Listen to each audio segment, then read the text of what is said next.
শুধু দর্শক, রাজধানী ঢাকায় টমটম গাড়ির খুব চাহিদা এবং পুরাতন দিনের ঐতিহ্য তারা ধরে রেখেছে। আমি দেখতে পাচ্ছি ঘোড়ার যত্ন নিচ্ছে এবং ঘোড়াকে কিভাবে তারা পরিষ্কার পরিচ্ছন্ন রাখবে আরও, এবং তার খাওয়া দাওয়ার দিকে খেয়াল রাখে। পাশাপাশি এদের আরও সুন্দরভাবে পরিচর্যা, শরীর সুস্থ রাখা, এবং যাতে এরা আবার সারাদিন এই টমটম গাড়ি টেনে কাজ করতে পারে, দৌড়াইতে পারে। আমি সেরকমই দেখতে পাচ্ছি।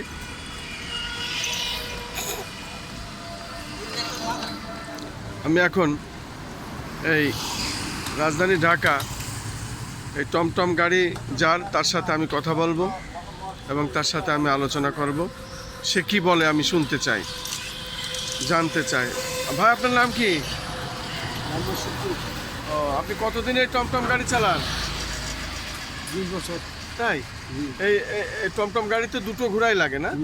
তো এই দুটো ঘোড়া তো বেশ স্বাস্থ্যবান, লাল আমি দেখতে পাচ্ছি। এটা কি জাতের ঘোড়া? দেশি ঘোড়া। দেশি ঘোড়া, বাহ, চমৎকার।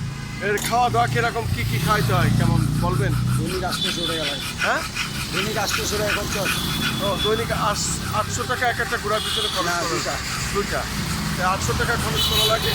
এখন সারাদিন আপনারা যে গাড়ি চালান, রাত্রেও চালান, তা মোটামুটি ইনকাম কেমন এখন? 1500, 1200, 1300। খুব একটা বেশি ইনকাম না এখন সেই হিসাবে। কিন্তু যাত্রী কম। ও, যাত্রী কম। তারপরে আপনার এই যে এখন তো ধরেন গরমের সময় ঘোড়ার তো একটু যত্নও নিতে হয় ঠিক মতো, ঝামেলা। এই জন্য বেশি চালানোও যায় না, একটু আরামাইশ দিতে হয়, তাই তো? তা কী নাম আপনার? মোহাম্মদ শুক্কুর। আপনার এই টমটম গাড়ি আপনার নিজেরই? হ্যাঁ, শুধু দর্শক, আমি এই টমটম গাড়ি চালক শুক্কুর মিয়ার কথা শুনলাম এবং তার ঘোড়ার যত্ন করা দেখছি। ঘোড়ার খাবারের কিছু জিনিস আছে সামনে, ঘোড়াকে খাওয়াইতে হয় ঠিক মতো এবং তাকে যত্ন রাখতে হয়। আমি দেখতে পাচ্ছি এই ঘোড়া দুটোর যত্ন কিভাবে সে করছে, সেটা আমি দেখানোর চেষ্টা করলাম আর কি।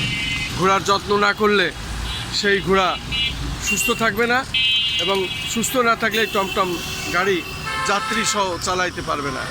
এই জন্য ঘোড়ার যত্ন সে করছে এবং ঘোড়ার ভালো খাবার দিচ্ছে। আমি দেখতে পাচ্ছি এই শুক্কুর মিয়া টমটম গাড়ি চালক। পুরান ঢাকায় আমরা দেখতে পাই এই ধরনের টমটম গাড়ি, আরও অনেক আমরা দেখতে পাই। আমি খন্দকার মাসুদুজ্জামান। আমি ধারাবাহিকভাবে এটা প্রচার করে থাকি আমার 12টা ইউটিউব চ্যানেল। এই চ্যানেলের পক্ষ থেকে আমি কাজগুলো করি।